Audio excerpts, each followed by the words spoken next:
Hello friends, welcome to TSY farms YouTube channel. ನೋಡಿ, ಇವತ್ತು ಈ ಕೋಳಿನ ಕೂರಿಸ್ಬಿಟ್ಟು 21 ದಿನ ಆಗಿದೆ.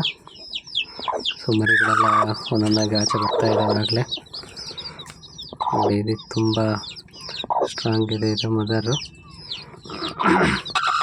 ತುಂಬ ಪ್ರೊಟೆಕ್ಟಿವ್.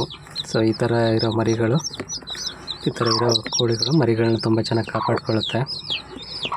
ಈಸಿಯಾಗಿ ಯಾವುದಕ್ಕೂ ಕಾಗೆ ಅಥವಾ ಮುಂಗ್ಸಿ ಈ ಥರ ಬಂದರೆ ಕೊಡೋದಿಲ್ಲ. ಈಸಿಯಾಗಿ ಮರಿಗಳನ್ನ ಚೆನ್ನಾಗಿ ಸಾಕೊಳ್ಳುತ್ತೆ.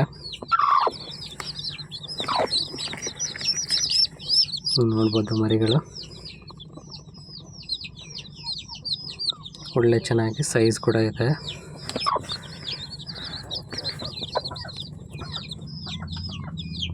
ಆಲ್ರೆಡಿ 12 ಮರಿಗಳಾಗಿದೆ.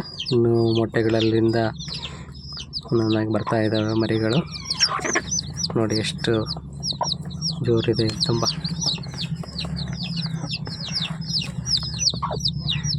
ಇದು ನೋಡಿ, ಮರಿ ರೆಡಿ ಆಗ್ತಾ ಆಚೆ ಬರೋಕ್ಕೆ ರೆಡಿ ಆಗ್ತಾ ಇದೆ.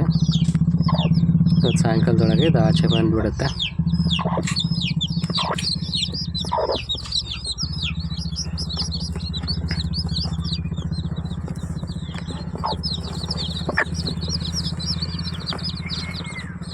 ನೋಡಿ, ಪ್ಯೂರ್ ನಾಟಿ ಕೋಳಿಗಳು ಯಾವಾಗಲೂ ಈ ಥರ ಮರಿಗಳನ್ನ ಮೊಟ್ಟೆಗಳನ್ನ ಮುಟ್ಟೋದಕ್ಕೆ ಬಿಡಲ್ಲ ಈಸಿಯಾಗಿ.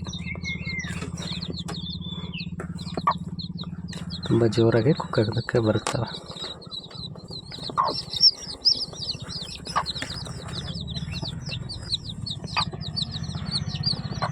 ಇವತ್ತು ಸಾಯಂಕಾಲದೊಳಗೆ ಎಲ್ಲ ಮರಿಗಳು ಕೆಳಗೆ ಬಂದಮೇಲೆ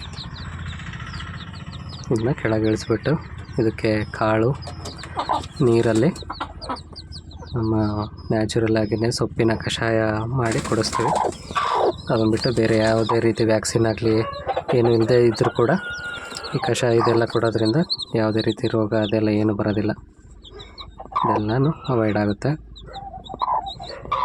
ಸೊ ಯಾರಿಗಾದರೂ ಈ ಥರ ನ್ಯಾಚುರಲ್ ಆಗಿಯೇ ಸಾಕಿರೋ ಮರಿಗಳು, ಒಂಡೇ ಮರಿಗಳು ಅಥವಾ ಒಂದು ವಾರದ ಮರಿಗಳು, 1 ತಿಂಗಳು ಅಥವಾ 2 ತಿಂಗಳು ಮರಿಗಳು ಬೇಕಾದರೆ TSY ಫಾರ್ಮ್ ಯೂಟ್ಯೂಬ್ ಚಾನಲಲ್ಲಿ ನಮ್ಮನ್ನು ಕಾಂಟ್ಯಾಕ್ಟ್ ಮಾಡ್ಬೋದು. ಕೆಳಗಡೆ ಡಿಸ್ಕ್ರಿಪ್ಷನಲ್ಲಿ ನನ್ನ ನಂಬರ್ ಶೇರ್ ಮಾಡಿರ್ತೀನಿ, ನೀವು ಕಾಂಟ್ಯಾಕ್ಟ್ ಮಾಡ್ಬೋದು. ಅಲ್ಲಿ ಮತ್ತೊಂದು ಕೋಳಿ ಕೂಡ ಕಾವಿ ಕೂತ್ಕೊಂಡಿದೆ. ಇದ್ರ ಜೊತೆ ಟೋಟಲ್ 3 ಯಾಟೆಗಳನ್ನ ಕಾವಿ ಕೂರಿಸಿದ್ವಿ. ಅದರಲ್ಲಿ 2 ಆಗಲೇ ಮರಿ ಎಬ್ಬಿಸಿ ಆಚೆ ಹೋಗಿದೆ. ಇದು ಈಗ ಲಾಸ್ಟ್ 3ನೇದು, 3rd ಕ್ಲಚ್ ಇದು.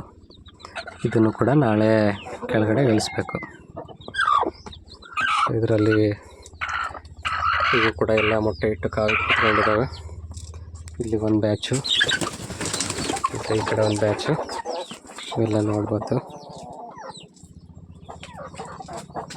ತುಂಬ ಬಿಸಿಲಿರೋದ್ರಿಂದ ನೆರಳಿಗೆ ಅಂತ ಇಲ್ಲಿ ಬಂದಿದೆ ಕೋಳಿಗಳೆಲ್ಲ. ಈಗ ಮಧ್ಯಾಹ್ನ ಆಗಿರೋದ್ರಿಂದ ನೋಡಿ, ಇದು ನಮ್ಮ ಬ್ರೀಡರ್ ಹುಂಜ. ಇದು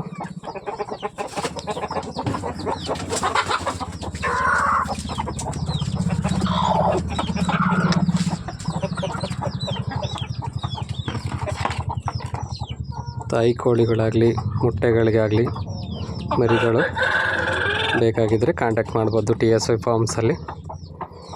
ಎಲ್ಲನೂ ನ್ಯಾಚುರಲ್ ಆಗಿಯೇ ಕಾಳು, ರಾಗಿ, ಜೋಳ, ಭತ್ತ ಮತ್ತು ಮೆಕ್ಕೆಜೋಳ ಈ ರೀತಿ ಕಾಳುಗಳನ್ನ ನ್ಯಾಚುರಲ್ಲಾಗಿ ಹಾಕಿನೇ ಸಾಕಿರೋದು. ಎಲ್ಲನೂ ಯಾವುದೇ ಆರ್ಟಿಫಿಷಿಯಲ್ ಫೀಡರು ಅದೆಲ್ಲ ಯೂಸ್ ಮಾಡ್ತಾಯಿಲ್ಲ ನಾವು. ಬೈಲಲ್ಲಿ ಹೋಗ್ಬಿಟ್ಟು ನ್ಯಾಚುರಲಾಗಿ ಮೇದ್ಕೊಂಡು ಬರುತ್ತೆ.